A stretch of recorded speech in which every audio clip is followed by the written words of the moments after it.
New at 4, new video shows South Florida firefighters trying to save a husband and father from a car in a canal.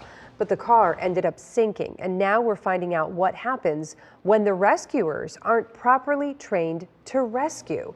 This is a tragic case that played out in Riviera Beach more than a year ago. Now, reporter Terry Parker has found despite Riviera Beach being surrounded by water and canals, its firefighters had not been formally trained in this type of open water rescue. I always used to tell him right before he would leave, "Bye, I love you, be careful." Never a day went by I didn't say that to him. Gia Thomas never imagined those would be the last words she'd ever say to her beloved husband. Heath Thomas, a 53-year-old construction manager for the Palm Beach County School District, drove off toward work on April 22, 2024. Minutes later, his SUV veered off Garden Road and into a canal. When Riviera Beach firefighters arrived, Heath was alive, dazed but above water. He was having a seizure. When we first got here, he was shaky. Firefighters broke a window to reach him. He resisted, and then something went terribly wrong. You can see the firefighters pulling open the back door of Heath's vehicle. Oh, oh. The car lurches, fills, and begins to sink. Within seconds, Heath's SUV vanishes beneath the dark water. That ain't good. While the firefighters swim back to shore. For months, Gia never knew any of this. I thought they were doing everything they could do for him. I really did. That's because the medical examiner's report she received said this about the firefighters' attempted rescue. Despite their best efforts, Heath was pronounced dead at the scene. But meantime, highly ranked firefighters from other departments were telling me the rescue was extremely troubling.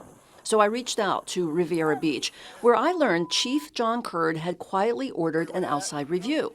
I made a public records request for that 155-page report by Blueprints for Safety in Miami. In it, the investigators concluded the firefighters who went into the canal made several critical mistakes. They shattered the driver's window and opened a rear door, which caused the SUV to sink before they could reach the victim. They entered the water without the required safety setup, no safety diver, no line tender, and no rope tie-offs, and without confirming anyone's training to perform open water rescues.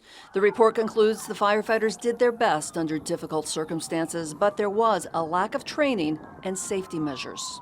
When I gave Gia a copy of the report, she asked to see the video of her husband's final moments. All right, Gia, I'm going to show you this video.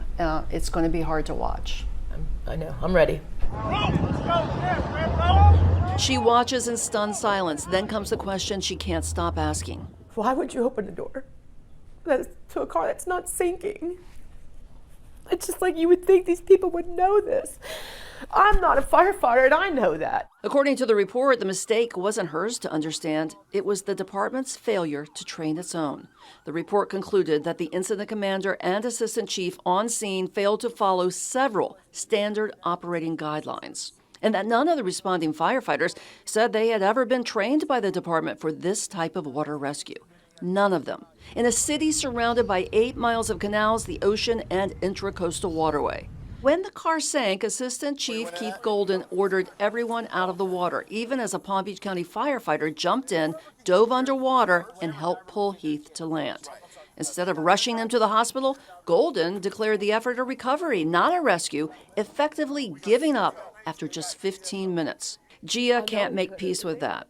I know he could have been saved. I mean, if it's God's will, it's fine, but he could have been saved if they would have put a rope or something to pull that car out while it was still floating. Chief Curd and Assistant Chief Golden originally declined my requests for interviews, citing legal advice. For Gia, the silence is as painful as the loss itself. Proof, she says, that her husband's death didn't have to happen. That's the thing that bothers me the most, is that they could have saved him. He could be here right now with me. To be clear, the firefighters who plunged into the canal tried to save Heath Thomas. In the interviews with more than a dozen firefighters on scene, many told investigators they were extremely upset by his death. Several said they had asked repeatedly for water rescue training, but the city had never approved of the funds or instituted it. This month, the fire chief says the department has since launched new water rescue and swimming programs rewritten its policies and hired a full-time training officer, but he wouldn't give any details about what specific training the firefighters have completed.